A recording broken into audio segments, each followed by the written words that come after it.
Latar belakang daripada signifikansi penelitian ini yaitu untuk menjelaskan tentang bahwasanya kajian komparasi menjadi penting, apalagi kita melakukan komparasi antara pemikiran cendekiawan Nusantara dengan cendekiawan asing yang punya tradisi keilmuan yang luas. Antaranya adalah kita dapat menghargai khazanah kearifan yang kita miliki, misalnya Persia yang sangat punya kearifan yang sangat besar dan mereka mampu mengapresiasi dengan baik khazanah masa lalu mereka sebagaimana yang dimiliki oleh Mullah Sadra. Namun sepertinya kita juga punya sangat banyak kearifan lokal, kearifan masa lalu, khazanah masa lalu yang sampai hari ini kita masih kurang dalam mengapresiasikannya. Nah, dari sini kita bisa belajar untuk mengapresiasi khazanah pemikiran klasik kita. Apalagi sebagaimana pernah kita dengar dari sebuah kutipan bahwasanya untuk mengembalikan khazanah keilmuan Islam yang kosmopolit itu perlu menggali masa lalu, kajian pemikiran Islam yang luas yang pernah begitu berperan dalam membentuk kosmopolitanisme masyarakat masa lalu. Signifikansi daripada pemikiran Mullah Sadra dikaji dan dikomparasi dengan pemikiran Hamzah Fansuri juga karena Mullah Sadra ini adalah seorang filosof intelektual yang telah mampu menurunkan atau mensintesakan khazanah-khazanah keilmuan sebelumnya. Dia mensintesa pemikiran berbagai aliran filsafat, baik itu Masyaiyah, Israqiyah dan sebagainya, juga mensintesa pemikiran irfan seperti milik daripada Ibnu Arabi dan lainnya, juga mensintesa aliran-aliran kalam yang ada dalam kekayaan intelektual Islam. Dia menyaring, memfilter dan membangun sebuah keilmuan tersendiri yang disebut dengan al-hikmah al-muta'alliyah. Jadi kemampuan Mullah Sadra ini sangat penting bagi kita hari ini untuk mempelajari bagaimana perkembangan dunia intelektual, keilmuan, sains dan sebagainya hari ini agar dapat kita filter dengan baik, lalu kita sintesa dengan baik, lalu kita rekonstruksi menghasilkan sebuah keilmuan yang baik untuk Indonesia hari ini dan masa yang akan datang. Ini adalah bagian dari signifikansinya.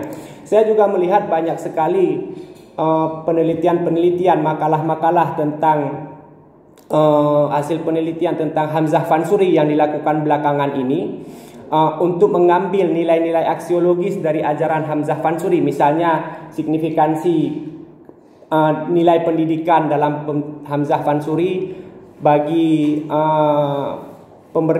pendidikan Islam hari ini. Ada juga pembangunan konsep etika melalui Hamzah Fansuri dan sebagainya, itu bisa ditarik dan diambil. Tetapi sayangnya banyak penelitian-penelitian itu yang oleh para penelitinya terlebih dahulu harus memberikan porsi besar dalam untuk menjelaskan bahwasanya pemikiran Hamzah Fansuri ini tidak sesat.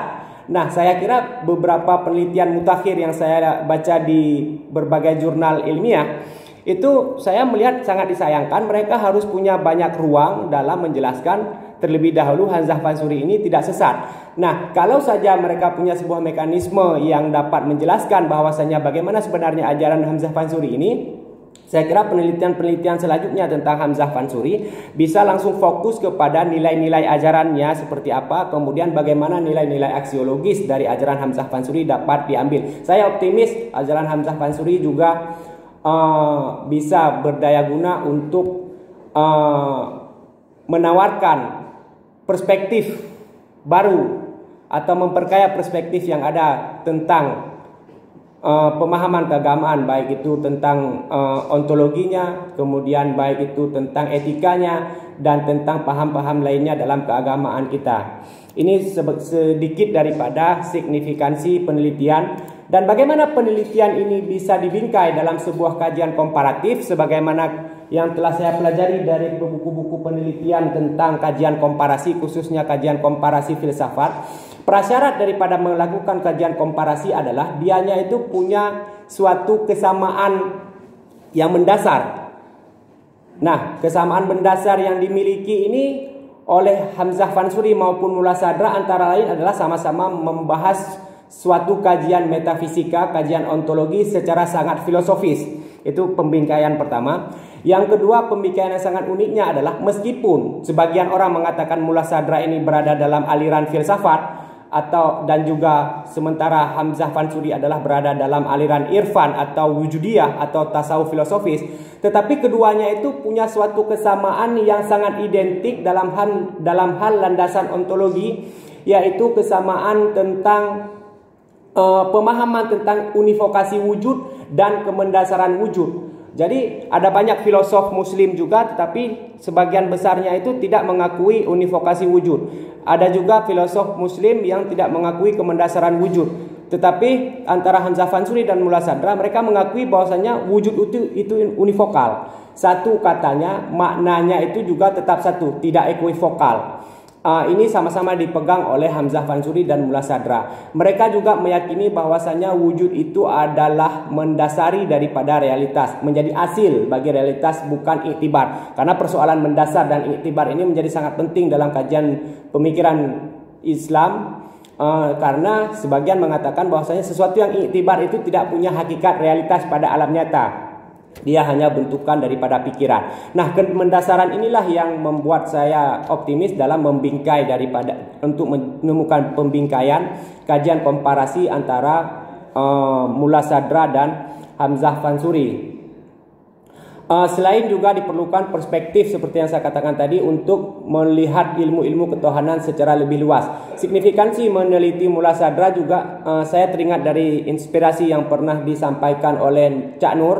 Beliau mengatakan salah satu penyebab daripada kita mundur dalam dunia Islam hari ini adalah kita terlalu enggan untuk mengakses literatur-literatur yang ada di dunia Persia.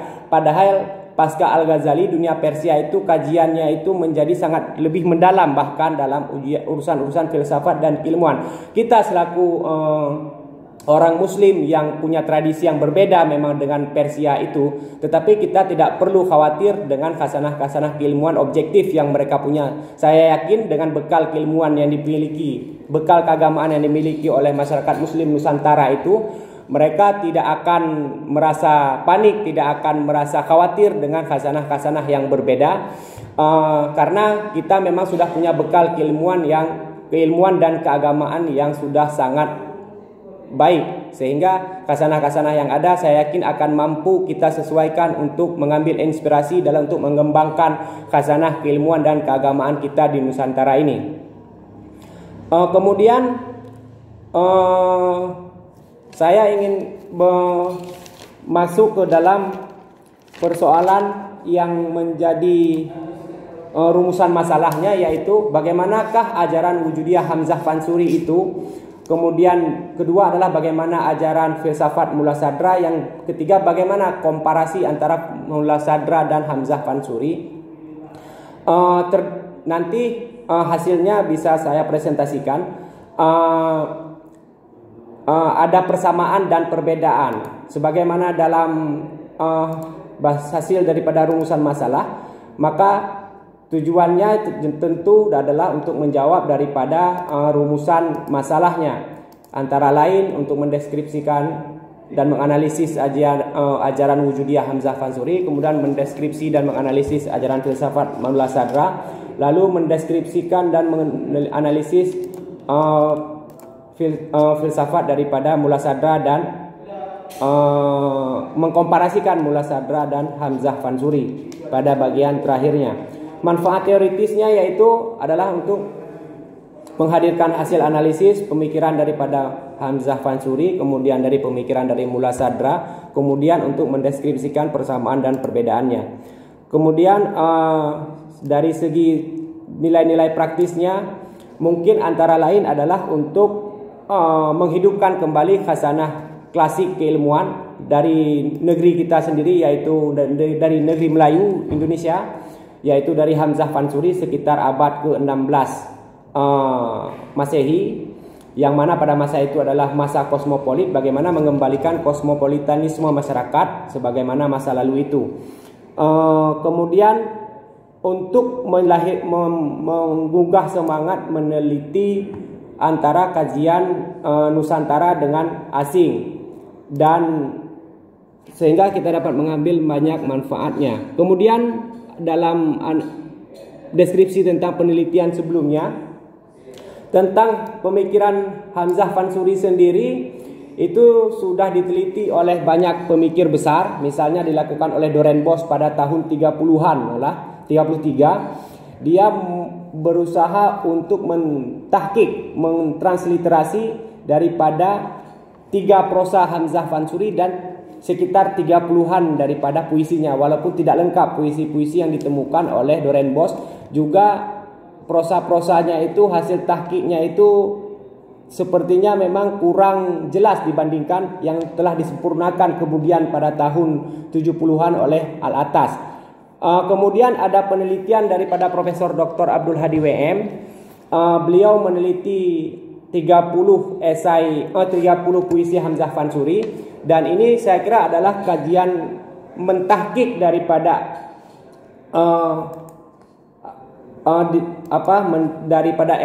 daripada puisi Hamzah Fansuri yang paling sempurna, yaitu sekitar 30, ada sekitar dua yang memang tidak terbaca karena memang di naskahnya itu tidak terbaca.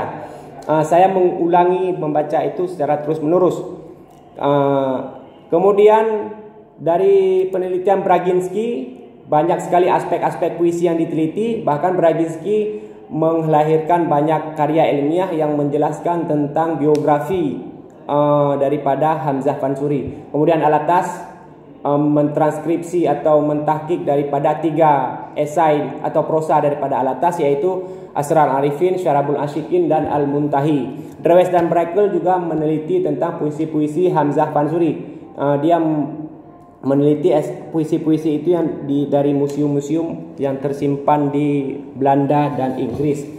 Kemudian penelitian tentang Mula Sadra pernah dilakukan oleh Bapak Dr. Hasan Bakti Nasution, pernah jadi warek 1 di UIN Medan.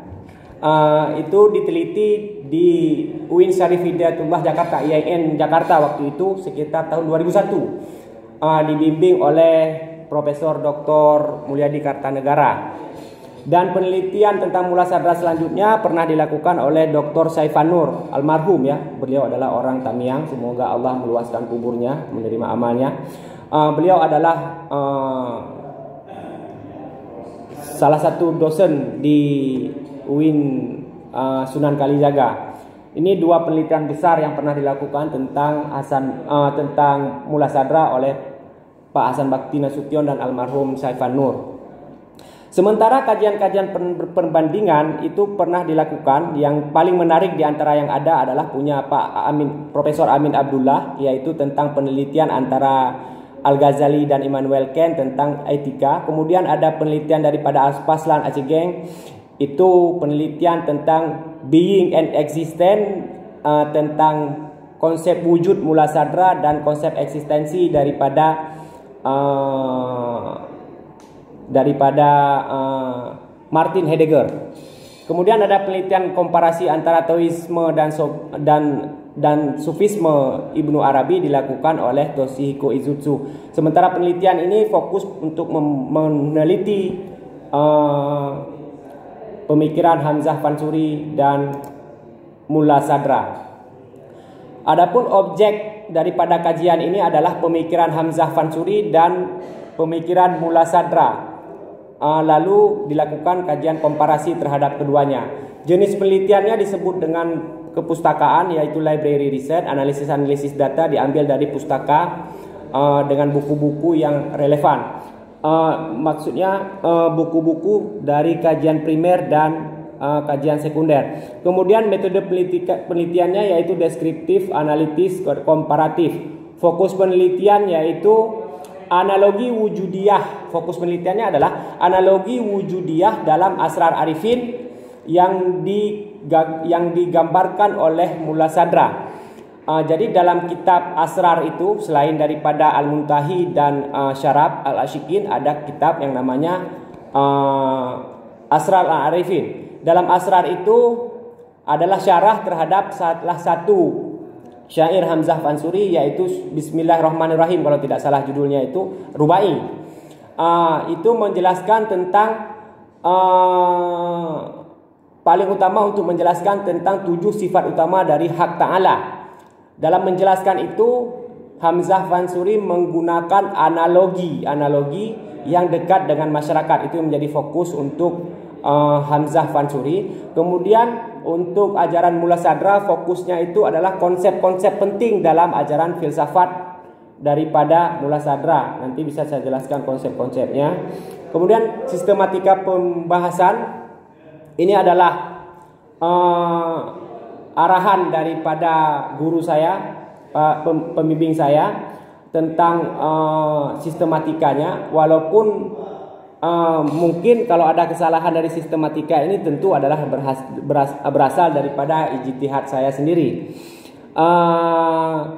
Saya uraikan sedikit, yaitu yang bab 1 adalah pendahuluan, kemudian adalah pendapatan teoritis dalam filsafat dan wujudiyah, kemudian posisi antara Hamzah Fansuri dengan wujudiyah, kemudian posisi daripada Mula Sadra dalam kajian filsafat. Kenapa ini penting bagian bab kedua ini?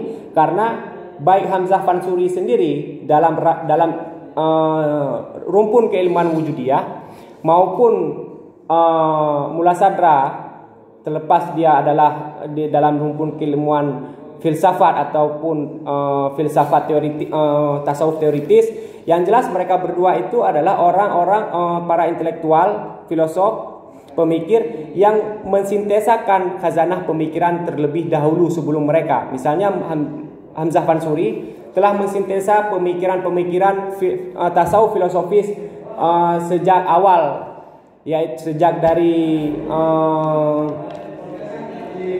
dari Zu'nun al-Misri, bahkan sebelumnya Rabi'ah al-Adawiyah, kemudian dari pemikiran-pemikiran daripada Al-Hallaj, kemudian pemikiran daripada Abu Yazid al-Bistami, dan seterusnya disintesakan oleh Hamzah Fansuri. Lalu dia menyampaikannya dalam bahasa yang bisa dianggap sangat mudah dipahami oleh masyarakat Melayu, bahkan dijelaskan melalui analogi-analogi.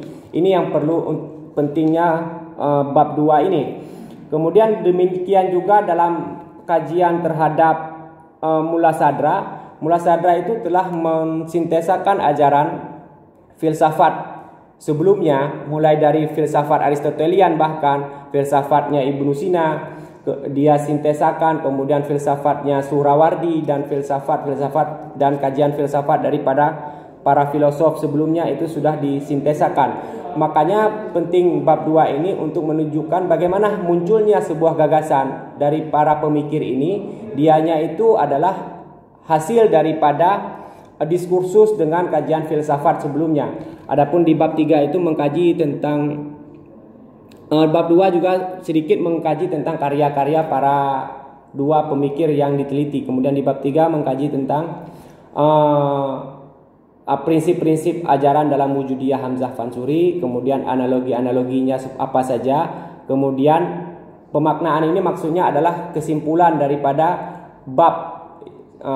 Maksudnya adalah karena arahan dari para pembimbing untuk membuat per bab itu ada kesimpulannya, maka saya buat untuk menyimpulkan setiap bab itu ada pemaknaannya, maksudnya adalah penyimpulannya.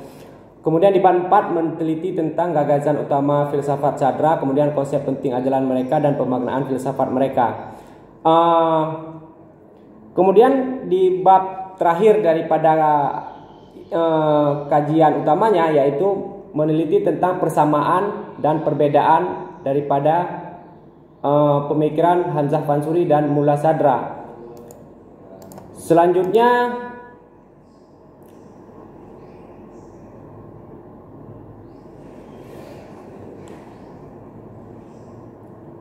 iya Prof.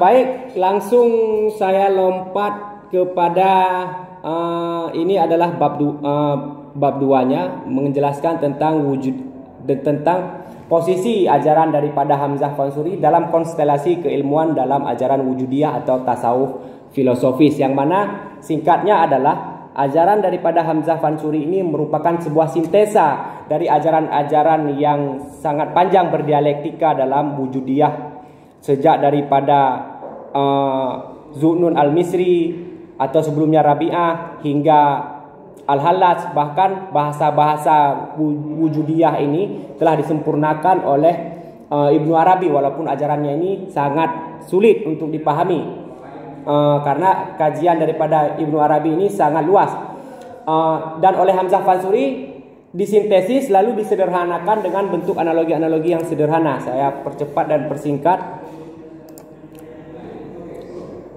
Karya-karya Hamzah Fansuri sebagai telah saya paparkan tadi.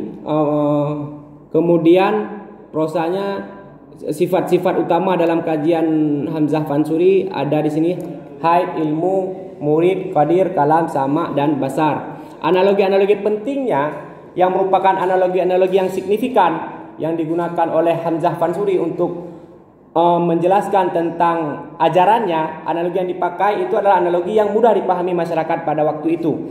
Analogi-analogi yang penting itu adalah, yang pertama adalah seperti tanah dan perabotan rumah tangga. Berbagai bentuk perabotan rumah tangga, baik itu tempat, tembikir, piala, dan sebagainya, itu hanyalah bentuk saja.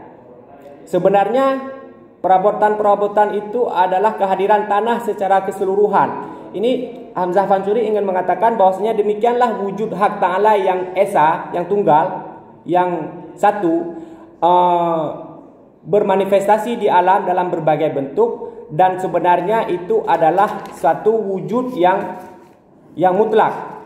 Analogi selanjutnya yang kedua adalah analogi tentang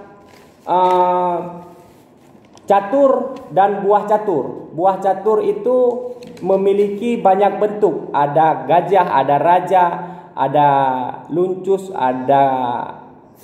dan sebagainya. Itu semuanya hanya bentuk-bentuknya saja, hanya memiliki nama-nama. Pada hakikatnya semua buah catur itu adalah kehadiran daripada kayu yang dilarik berbagai-bagai. Dianya itu adalah satu, yaitu kayu. Dari analogi catur juga dapat menjelaskan bagaimana sifat daripada makhluk yang sama sekali tidak punya daya di hadapan hak ta'ala, seperti buah catur yang tidak berdaya, mau dipindahkan, ditaruh di mana saja. Juga seperti buah catur yang ada nama-namanya tetapi dia tidak punya hakikat. Demikianlah analogi daripada alam semesta ini. Dia punya nama raja, dia punya nama ratu, dia punya nama kuda, dia punya nama dan sebagainya. Tapi itu hanya nama-nama, sebenarnya dia tidak ada hakikatnya di situ. Yang ada di situ hanyalah kehadiran kayu. Demikian juga alam semesta ini dalam gambaran Hamzah Fansuri, dia hanya punya nama-nama, hanya punya aksiden-aksiden, tetapi sebenarnya itu adalah mutlak daripada kehadiran wujud. Kemudian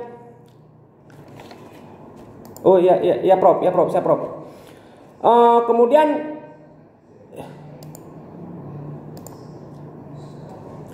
Prof, ini padahal baru masuk hasil penelitian nih Prof. Baik di Etikat Ahlussuluk mungkin bisa saya lompat karena ini adalah pandangan umum terhadap pemikiran daripada Hamzah Fansuri. Kemudian bisa analogi-analogi di sini banyak, analogi seperti biji, kemudian bayangan, air dan air laut dan sebagainya. Itu semua bisa dirangkum, dihimpun untuk menjelaskan bagaimana hubungan kesatuan dan kemajemukan. Seperti hubungan daripada hak ta'ala dan alam yang berbagai-bagai itu. Kemudian secara umum pandangan Mula Sadra yang paling penting adalah tentang pembagian daripada wujud dan mahiyahnya. Kemudian penjelasan tentang konsep epistemologis Mula Sadra yang menjelaskan bagaimana pentingnya ilmu huduri sebagai langkah untuk memahami hakikat yang sebenarnya. Ini epistemologi Mula Sadra. Sudah saya detailkan di sini, bisa saya skip mungkin untuk mengefektifkan waktu. Konsep-konsep penting dari pemikiran Mula Sadra saya sampaikan sedikit, yaitu asalatul wujud wa iktibaril mahiyah, yaitu kemendasaran wujud, dan iktibar mahiyah itu adalah iktibar atau hasil kreativitas mental. Kemudian taskik al wujud, yaitu wujud itu satu tetapi bergradasi, yang mana kemajemukan itu real, kesatuan juga real. Kemajemukan itu mengalir dalam kesatuan, kesatuan itu mengalir dalam kemajemukan, kemajemukan kembali kepada kesatuan. Itu prinsip taskik. Dalam iliyah itu maksudnya adalah ada suatu zat yang dianya itu tidak rangkap. Dia adalah kesederhanaan mutlak, itu dijelaskan oleh Mula Sadra dengan panjang lebar. Kemudian konsep tentang ini tadi konsep ilmiah ya, konsep tentang sebab akibat, yaitu akibat adalah kehadiran mutlak daripada sebab. Kemudian konsep ilmiah yaitu ilmiah tadi sebab akibat. Kemudian basil hakikah yaitu kesederhanaan yang mutlak. Kemudian al-harakah al-jauhariyah, mula sadra merevolusi daripada pemikiran yang lain sebelumnya untuk menjelaskan bahwasanya gerak itu adalah pada level substansi, yang mana gerak terjadi pada aksiden itu adalah gerak yang terjadi daripada sebab daripada gerak substansi. Ini merevolusi pemikiran sebelumnya yang mengatakan bahwasanya gerak itu hanya pada level aksiden. Kajian perbandingan saya singkat. Persamaannya ada 5. Yang pertama adalah pemahaman tentang kesatuan dan kemendasaran wujud. Wujud itu univokal, kemudian menjadi dasar daripada realitas. Ini sama ada antara Mula Sadra dan Hamzah Fansuri. Kemudian pengenalan diri sebagai awal untuk menuju pengetahuan sejati. Ini sama-sama dipahami oleh Mula Sadra dan Hamzah Fansuri.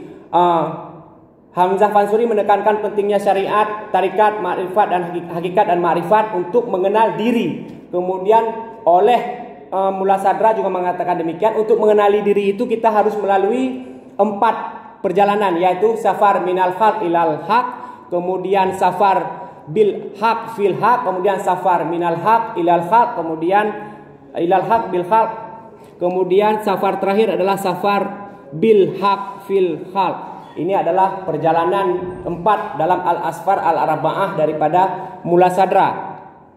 Ini adalah jalan untuk menuju ke pengenalan diri. Kesamaan ketiga adalah ilmu huduri, sama-sama meyakini bahwasanya ilmu huduri adalah ilmu yang sejati. Daripada oleh Hamzah Fansuri meyakini ilmu huduri itu adalah ilmu yang mutlak untuk mendapatkan kebenaran. Sementara Mula Sadra, walaupun dia oleh sebagian pemikir dianggap sebagai seorang filosof, tetapi bagi dia ilmu huduri itu menjadi sangat niscaya, karena Suhrawardi sebelumnya telah mengatakan bahwa definisi itu mustahil. Karena mustahilnya definisi untuk mencarikan kebenaran, maka Mula Sadra menerima pemikiran Suhrawardi itu, lalu mengganti definisi sebagai langkah menemukan pengetahuan dengan kasyaf huduri. Kemudian kesamaan selanjutnya adalah yang keempat adalah eksistensi alam potensial. Ini diakui oleh Hamzah Fansuri maupun Mula Sadra. Yang ini menjadi salah satu bagian daripada penentangan terhadap ajaran miliknya Hamzah Fansuri oleh Araniri. Mereka punya kaidah teknis masing-masing, tetapi sama-sama meyakini bahwasanya eksistensi atau wujud alam semesta itu tidak berasal daripada ketiadaan, tetapi berasal dari keberadaan alam potensial, baik itu disebut dengan a'yan ats-tsabitah ataupun dia disebut dengan mungkin al-wujud. Kemudian kelima adalah kefakiran mutlak makhluk kepada Khalik. Ini sama-sama diyakini oleh Hamzah Fansuri dan Mula Sadra. Kefakiran ini oleh Hamzah Fansuri memiliki banyak analogi-analogi dan juga memiliki nilai penjelasan-penjelasan filosofis oleh Mula Sadra. Perbedaannya sangat banyak sebenarnya, tetapi terkait dengan kajian fokus penelitian itu dilimitasi kepada 3 perbedaan, yaitu perbedaan konteks budaya antara Hamzah dan Sadra. Hamzah Fansuri hidup dalam masyarakat pesisir yang sibuk berdagang, yang kesibukan ini digambarkan dengan jelas oleh Gideon misalnya, juga dijelaskan kembali oleh Profesor Abdul Hadi WM di dalam bukunya, dan juga pernah dijelaskan oleh Profesor Amirul Hadi bagaimana masyarakat Melayu itu adalah masyarakat yang sibuk dengan perdagangan. Jadi Hamzah Fansuri memiliki ajaran wujudiyah yang dianggap berat, tetapi diajarkan dalam konteks masyarakat Melayu dengan diberikan analogi-analogi yang sederhana. Sementara Sadra sendiri mengajarkan filsafat secara sintesis, berbagai aliran filsafat, berbagai aliran tasawuf filosofis dan aliran kalam disintesakan oleh dia, karena pada masa konteks Mula Sadra waktu itu orang-orang para filosof maksudnya dalam dunia intelektual di sana waktu itu sedang sibuk dalam untuk mensintesa ajaran-ajaran pemikiran. Itu sudah dimulai oleh Nasruddin Tusi, kemudian gurunya Sadra sendiri Mir Damad berusaha melakukan sebuah kajian sintesa terhadap pemikiran-pemikiran sebelumnya. Dan dalam hal ini Mullah Sadra hadir mensintesakan ajaran-ajaran dari filosof sebelumnya, baik memberikan kritik, kemudian memberikan tawaran-tawaran baru, kemudian melahirkan sebuah aliran yang disebut dengan aliran Al-Hikmah Al-Muta'aliyah itu. Jadi perbedaan konteks ini yang pertama dalam ajaran mereka. Yang kedua adalah perbedaan pemahaman terhadap status kemajemukan realitas eksternal. Menurut Hamzah Fansuri, realitas eksternal itu tidak majemuk. Dia adalah esa kehadiran hak ta'ala. Selainnya disebut dengan atar, hak ta'ala. Dia tidak majemuk. Itu prinsip daripada Hamzah Fansuri. Kemudian oleh Mullah Sadra itu dikatakan realitas eksternal itu majemuk karena dia bergradasi. Satu itu nyata, kemajemukan juga nyata dalam konsep gradasi oleh Mullah Sadra. Walaupun nanti sebagian orang pemikir berbeda pendapat dalam memahami Mullah Sadra ini, bisa saya dijelaskan di pembahasan terakhir, yaitu klaim kesesatan dan perbedaan varian. Hamzah Fansuri awalnya diterima dengan baik di masyarakat Melayu, telah diapresiasikan oleh Syamsuddin Al-Sumatrani. Kajiannya itu sempat meluas, diterima pada awalnya, kemudian mengalami penolakan selanjutnya, terutama setelah ditentang oleh Nuruddin Ar-Raniri. Kemudian sebaliknya, Mullah Sadra pada awalnya ajarannya itu ditentang, dicurigai menyimpang daripada tradisi-tradisi mistisme Persia yang ada di masa lalu, hingga Suhrawardi, Mirdamat, hingga Mullah Sadra dicurigai Mullah Sadra ini menjalankan aliran yang berbeda dengan prinsip-prinsip Persia sebelumnya. Dia awalnya itu ditolak, selanjutnya Mullah Sadra ini diterima. Lalu penerimaan terhadap Mullah Sadra ini terjadi pada dua varian. Varian pertama adalah pemikir yang menganggap aliran Mullah Sadra ini adalah murni tasawuf filosofis, irfan nadari. Sebagian pemikir menganggap aliran Mullah Sadra ini adalah aliran yang murni filsafat, semacam filsafat peripatetiknya Ibnu Sina. Pemikir yang membedakan ini sebagai kajian-kajian filosofis seperti dilakukan oleh Hasan Zadeh Amuli, Yazdan Panah, kemudian Imam Khomeini juga mengatakan demikian. Kemudian ada Ayatullah Jawadi Amuli di situ yang menganggap ajaran Mullah Sadra ini sebagai, atau memaknai ajaran Mullah Sadra sebagai mistisme. Kemudian sebagian menganggap atau memaknai ajaran Mullah Sadra ini sebagai filsafat yang murni, seperti dilakukan oleh Muhammad Taqi Misbah Yazdi dan Sayyid Hussein Tabat Tabai. Saya kira karena waktu sudah mendesak, kesimpulannya ada di sini. Mungkin bisa sedikit kesimpulannya, Prof. Bahwasanya kesimpulan yang dapat diambil, karena kesimpulan adalah untuk menjawab hasil daripada pertanyaan yang ada di belakang itu, maka ajaran Hamzah Fansuri ini adalah ajaran yang sebenarnya bisa dihidupkan kembali di masa kita, terutama kita punya krisis persoalan keagamaan hari ini. Ini perlu kita untuk lirik kembali. Kita harus ambil semangat dari negeri orang, bagaimana orang mengapresiasi ajaran pemikirnya. Misalnya apresiasi orang terhadap Mullah Sadra, orang-orang Persia. Kita juga harus mengapresiasi pemikiran khazanah negeri kita sebagaimana mereka orang lakukan. Kemudian saya singkat dalam hal rekomendasi